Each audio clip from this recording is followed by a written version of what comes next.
Herkese merhabalar, ben Huri. Huri Metek Mutfak'ta mutfağıma hoş geldiniz. Tepsiler dolusu oklava merdane kullanmadan kolay el açması börek tarifi hazırlıyorum. Her şeyi isterseniz pişmiş olarak buzlukta uzun süre muhafaza edebilirsiniz. Evet, tarifimi hiç bekletmeden hemen başlıyorum. 1 su bardağı sulu yoğurt, 100 su bardağı ılık su, bardak ölçüm 250 mg, 4 tatlı kaşığı toz şeker, 1 paket kuru maya. Toplamda 10 su bardağı un kullandım. Azar azar ekleyelim. 3,5 tatlı kaşığı tuz, 4 yemek kaşığı sirke,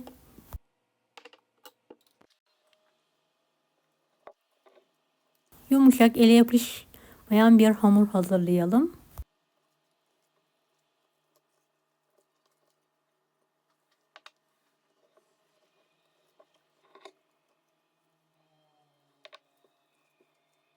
Evet, hamuru tezgah üzerine alarak un ekleyerek toparlayana kadar yoğuruyorum.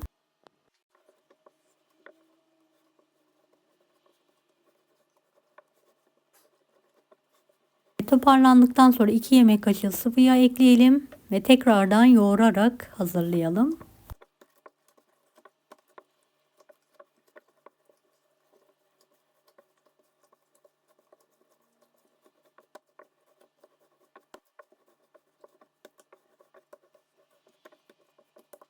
Evet, hazırladığımız bezeyi 2 eşit olacak şekilde kestikten sonra uzaltalım. 24 eşit bezeye keselim.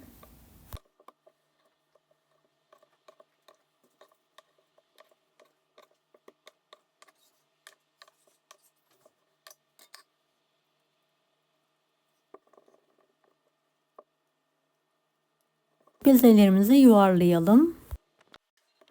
Üzerine un serperek 10 dakika dinlenmeye bırakalım.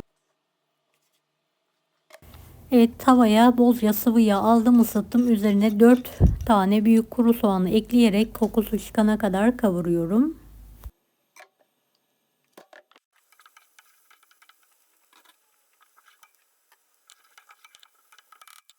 Üzerine haşlanmış ıspanak ekliyorum.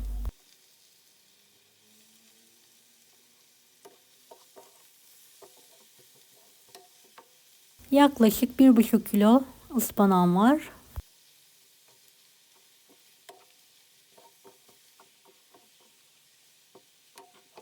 Evet, kavurmaya devam edelim. Yüksek ateşte sulandırmadan.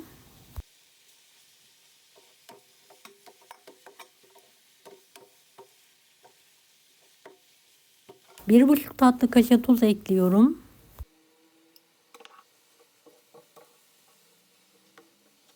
Karıştırarak kavuralım. Pul biber ekledikten sonra karıştırıyorum. Altını kapatıyorum. Geniş bir tepsinin içine alarak soğumaya bırakıyorum.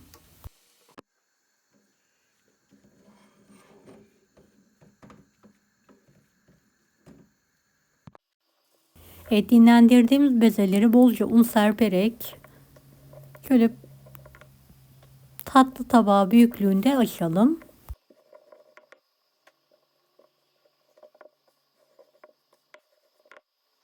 Beni hangi ülkeden veya şehirden izliyorsunuz merak ediyorum. Yoruma yazarsanız sevinirim.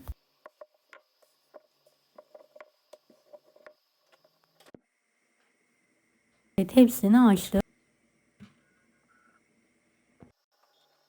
1 su bardağı sıvı yağla bezeleri her iki tarafında yağlıyorum. 3 tane bezeyi üst üste alarak fırın tepsisine diziyorum.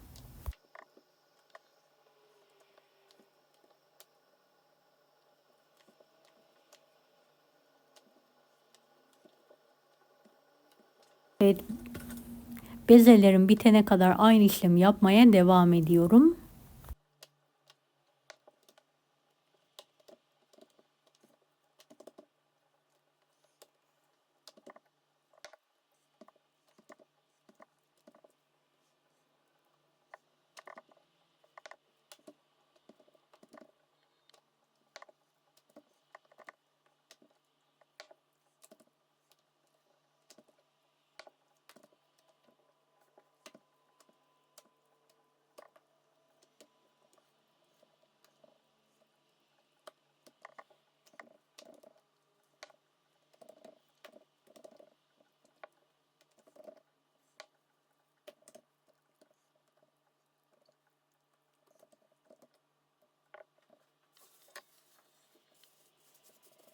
Evet, üzerini kapatarak en az 1 saat dinlenmeye bırakalım.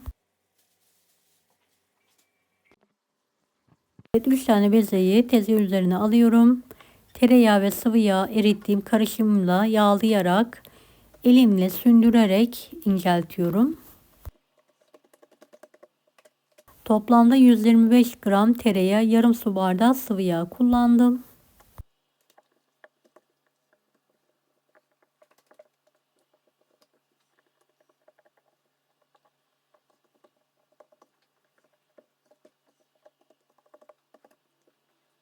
Evet, bu büyüklük yeterli olacaktır. Kenarına iç harçtan pay edelim.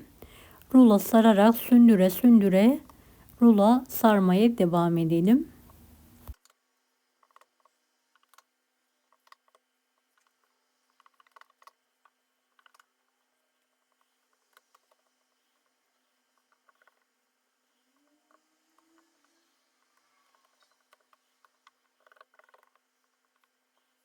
Her iki tarafından burkarak şekil verelim ve gül böreği gibi bol bir şekilde sararak yağlanmış fırın tepsisinin orta kısmına alalım.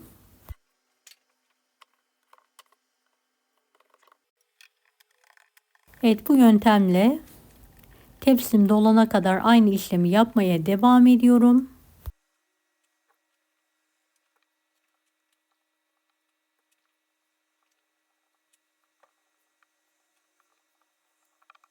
Evet, şöyle çektire çektire rulo olarak saralım.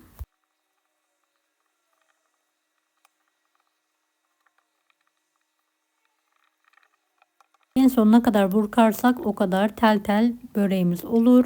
Diğerinin etrafına sarıyorum.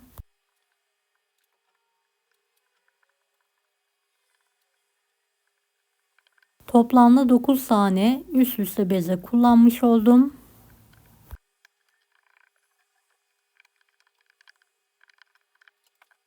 Evet, fazla sıkıştırmadan bol bir şekilde burkarak fırın tepsisinin içine alıyorum.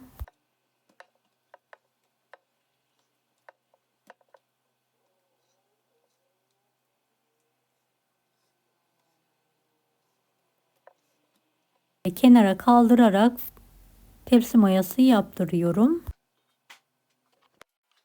3 tane bezeyi açtım. Videodaki gibi 4 eşit olacak şekilde uzun şeritler halinde keselim. İç harcı videodaki gibi ince tabaka halinde yayalım.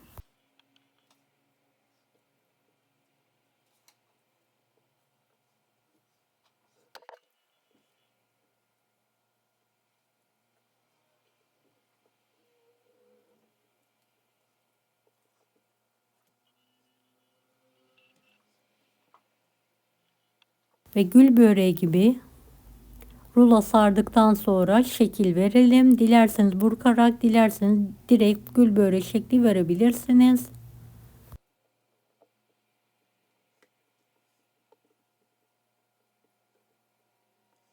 Evet, bol bol saralım.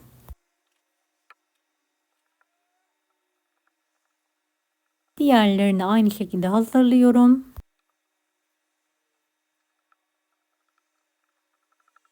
Tepsim dolana kadar aynı işlemi yapıyorum.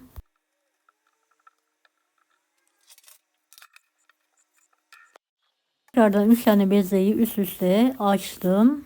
Altı eşit bezeyi kesiyorum. Kenarına patatesli iç harcından pay ediyorum.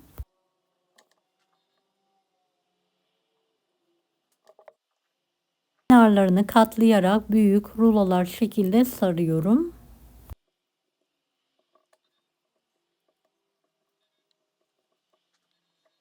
Dilediğiniz iç harçla hazırlayabilirsiniz böreklerinizi. Patatesli, kıymalı, ıspanaklı, peynirli.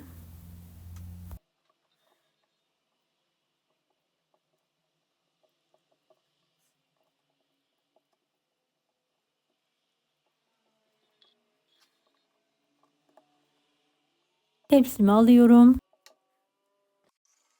Son bezemi de aynı şekilde hazırladım. Şekil vererek aralıklı olacak şekilde fırın tepsisine diziyorum.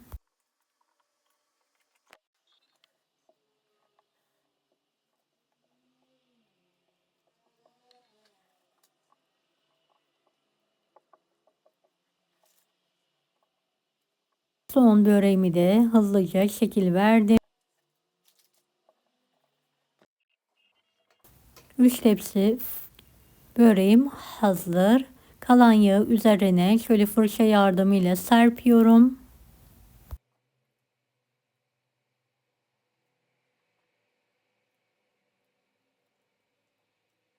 Evet, her birini mutlaka tepsi mayası yaptıralım.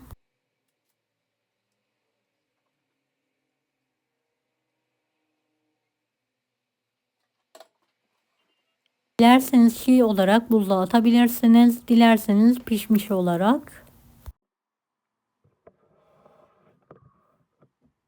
Evet, 160 dereceli fırının alt tarafını alarak ağır ağır nar gibi kızarana kadar pişirmeyi bırakıyorum. Evet, fırından çıkardım. Tamamen soğutalım. Daha sonra streçleyerek buzluğa böreklerimizi kaldırabiliriz. Tel tel ayrılan, kıyır kıyır alda dağılan böreklerimiz yemeğe hazır. Deneyecek olan herkese şimdiden kolaylıklar dilerim. Allah'a emanet olun. Hoşça kalın.